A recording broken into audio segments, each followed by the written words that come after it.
I spent 11 years trying to really identify what's broken in my body, trying to really find this one thing that causes that chronic pain in my back, in my hips.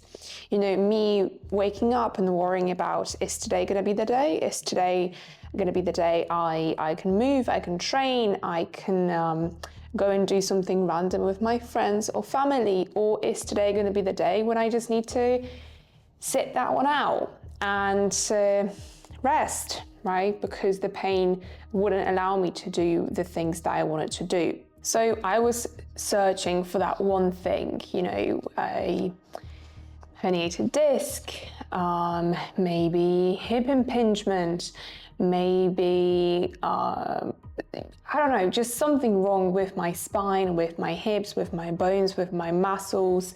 Maybe I wasn't training properly. Maybe I was doing too little, wrong exercises. So I went to so many specialists. I can count at least 5, 6, but then I pretty much just lost count. I did deep tissue massages, fascia release, medical training as well, so a variety of exercises that focus on different things, x-rays, a few, also wanted to see all the soft tissue, right? So I went and did the MRI, my lower part of the body, and also the brain, actually, to make sure that something is wrong in there, right? That might be causing all these issues. And it was a really stressful time because every single day I was just focused on this broken thing that I couldn't identify, that I couldn't find, right? So you can imagine, you probably know how it is when you wake up and you know it's a bad day straight away because you remember that you haven't found the right thing yet. You haven't identified it and you haven't fixed it, right? Because, well, you haven't identified it yet, so you can't fix what you don't know, when you don't know what you want to fix, what you have to fix.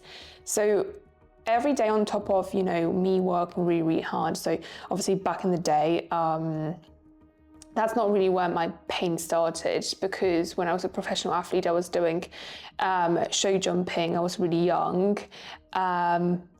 Obviously, I was really hard and really stressful, and that's, I think, why I got my, you know, you gotta do it. You want to achieve big things. You gotta work hard, push hard, and everything, right? So then, obviously, I got to one of the best units in the world. I studied neuropharmacology. That involved a lot of, you know, philosophy of the mind, biochemistry, neuroscience, human anatomy, biomechanics, all these super cool things. You know, I started to finally kind of like dig deeper into, okay, let's understand your own body, right? And all my pains kind of started when I I left uni and I became a strategy consultant, management consultant, right? So you can imagine working in a corporate job, hours were crazy, right? But I would still keep pushing hard at the gym and train before, 5, 6 a.m. before I start my day, or in the evenings, whatever. And then everything started to get worse. I was so hopeless, and I was still looking to identify what is actually wrong with my body or what is wrong with me, right? So spent all these years in enough of stress already, right? From competitive sports to working really, really hard, studying really, really hard, training really, really hard.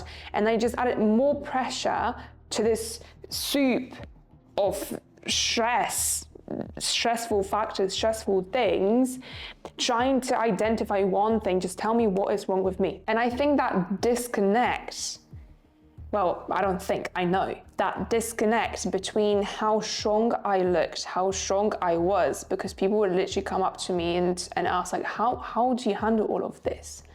And I would just proudly say, well, it's simple. I am very consistent. I'm very motivated. I am very disciplined, and I can do all of this. But deep inside, I was so overwhelmed.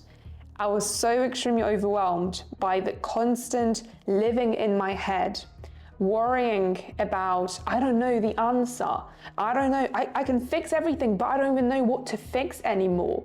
And that disconnect between me being and being perceived and looking strong and me being so overwhelmed was the reason of my pain, of my fatigue, of my fear of movement, of my fear of getting up in the morning and living my life. And people are very ambitious, very driven, very all or nothing. This is the reason why their bodies break down. I need to be perfect, I need to be the best, everything needs to be for performance.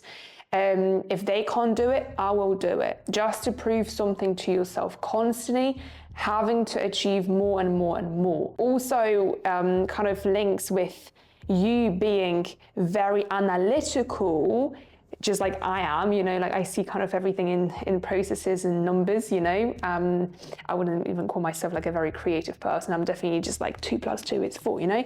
If you kind of combine these two, the high achiever mind and very analytical, it's really difficult to pretty much not even let go. I don't want to say let go, but understand that trying to figure everything out and overanalyze everything is literally what keeps you stuck. It's literally what keeps you stuck in chronic pain, fatigue, and fear. And it's crazy because this is not rational. It doesn't make any sense, because if someone back in the day, you know, many, many years ago, if someone, and I think there were a lot of people who would come to me and say that to me, but well, I don't remember because obviously I removed that from my memory, right? Because it was useless at the time.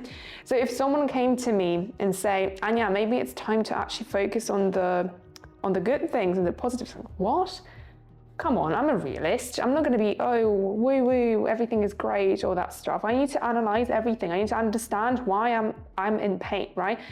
To me, it wasn't rational to just like leave everything and be like, hey, focus on the positive sides. Maybe your mind is kind of keeping you stuck in that chronic pain and fatigue, not because your body is broken, but because your mind is low-key broken.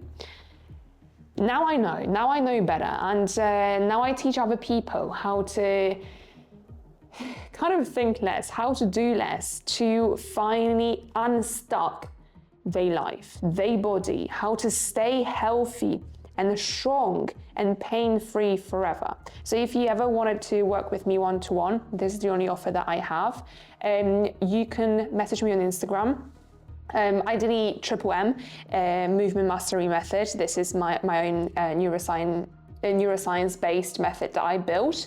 Just message me on there. We can have a little chat and we can start working together, so I can help you get out of that vicious cycle of pain, fear, and bad movement. But anyway, this is one thing that I've learned throughout my journey, and that's why now I help other people do the same, because I wish back in the day, for me, there was someone for me who would just tell me to do less and to not overanalyze every single move that I would make. Stop overanalyzing anatomy and focusing on, you know, human behavior, movement patterns, anatomy again, but start understanding yourself. Start to understand what your body has been trying to tell you this whole time, because bodies are really, really smart. We are just not listening.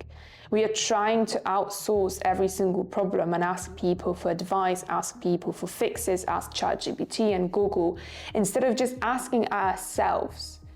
We are incapable of doing that, which is crazy and scary as well at the same time. And I really hope that this message is going to reach the right person, because if you've tried 10,000 million things and you honestly about to give up, trust me, I know exactly how you feel, because I was crying at night and everything, because I was like, if I can't figure it out, and I know so much, pretty much everything about, well, not everything, you can't know everything, but a lot about human body. I know all about anatomy, philosophy of the mind and stuff, and I can't help myself, then there's no hope for me. And trust me, there is.